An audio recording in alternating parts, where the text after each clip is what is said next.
Hello everyone, Jessica here, and welcome back to my YouTube channel and blog. So today's card, I'm actually going to be making my own glimmer paste. You've probably seen a lot of videos with tonic products. They have a whole line of glitter paste in all different kinds of colors, and they're really pretty, but I just wanted to see if I could make my own instead of buying that. So I have had Stickles for years. I used Stickles back when I was really into the Cricut machines. When they first came out with the little Create one, I had that one. So many cartridges, all that wonderful stuff. That's what really got me started into this whole crafting, card making fiasco. But I have had Stickles for a really long time, and they have lasted. They're still really good. I just don't use them as much as I used to. So along with having Stickles for a really long time, I've also had the Tim Holtz Distress Crackle Paint. And I have a big tub of that. You'll see that coming up. So I'm going to see what happens when you mix the two. So right now I've just laid down cracked pistachio and Lucky Clover Distress Oxide inks and blended that onto a piece of 110-pound Nina Solar White cardstock. And I'm going to let that dry fully. I'm going to blast it a little bit with my Wagner heat gun just to make sure that everything is good and dry. At this point, I'm not really sure if this crackle paint is still like good. It looks a little bit yellow, but it still worked. It's been sitting in my craft room for quite a long time.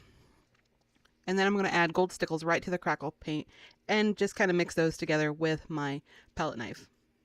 So I add a little bit more of the Stickles, and this does take quite a bit, but again, I haven't used these in a very long time, so why not use them? Why just let them sit around? So that is what I'm doing.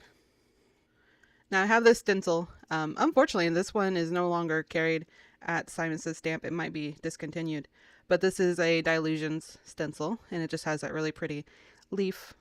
And I'm basically just going to use the top one that kind of curves around the corners. So after lining that up on my cardstock, I tape it down to my glass media mat. And I'm going to use my palette knife and just very carefully smooth that over the stencil. It's kind of like you're buttering bread.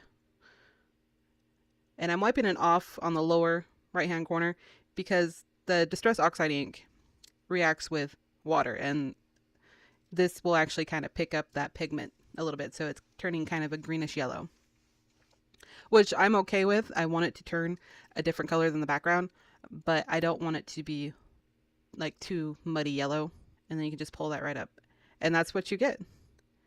And after I let it dry for a little bit, and I'm just taking a water brush, I squeeze out a bit of water, and I'm just going to tap that over. I could have used the Distress Sprayer, but I have a little bit more control with this, and I kind of like the splatter that doing it with a water brush gives.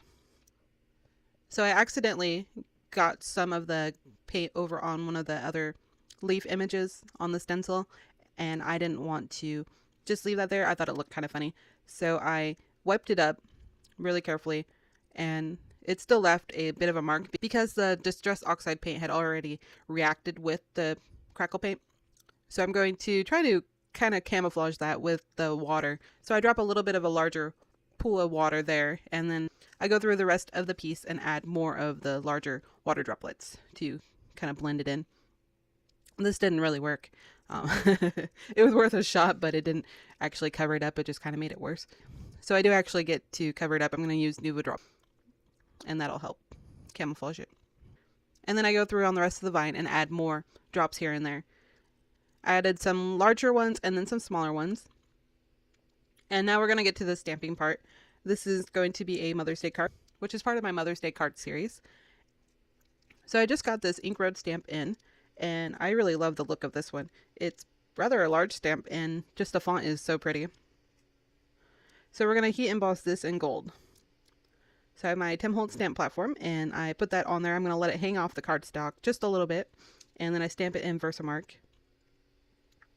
And I'm using the Ranger Gold, which doesn't really turn out as gold as I thought it was, because the Stickles that I used are a very yellow gold, and this one is more of a white gold. It's almost like a platinum gold after it's heat embossed anyways. In the container it looks like a nice yellow gold, but they don't quite match, but that's okay.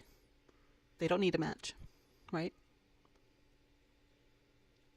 So I use my Wagner heat gun and I just heat that up, letting the embossing powder melt. And then I'm going to fussy cut this out.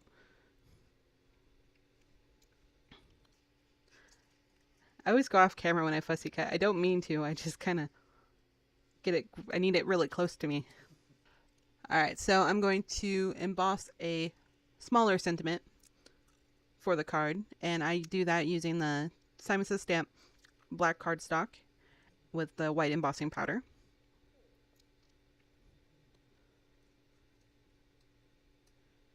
And I melt that with my heat gun also.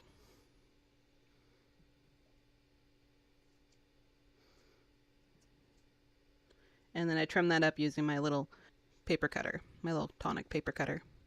And I'm also going to trim the card just a little bit so that it will layer onto a A2 card base. I wanted a little bit of white showing behind. I used my ATG gun and I put adhesive all over the back. I do a lot of adhesive because after all that Distress Oxide and all that crackle paint, the cardstock can get kind of warped, and I really want this to stick to the card base well, so I add a lot of oh gosh. And then I add adhesive to the Mother's Day sentiment, and I'm going to pop that up with fun foam, and I'm just piecing together scraps of fun foam. I did this in another video. Then I put the Tombow Mono Multi Glue all over the back of that.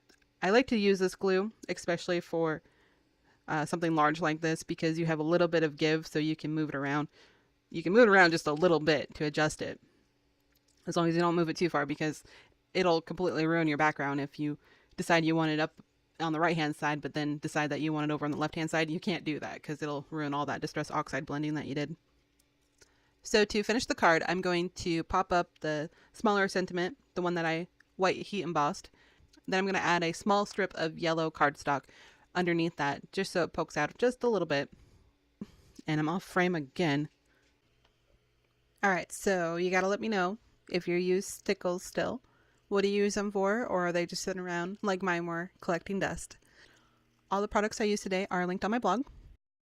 Please subscribe if you haven't already. Thank you so much for watching. I appreciate you, and I will see you in the next one. Bye!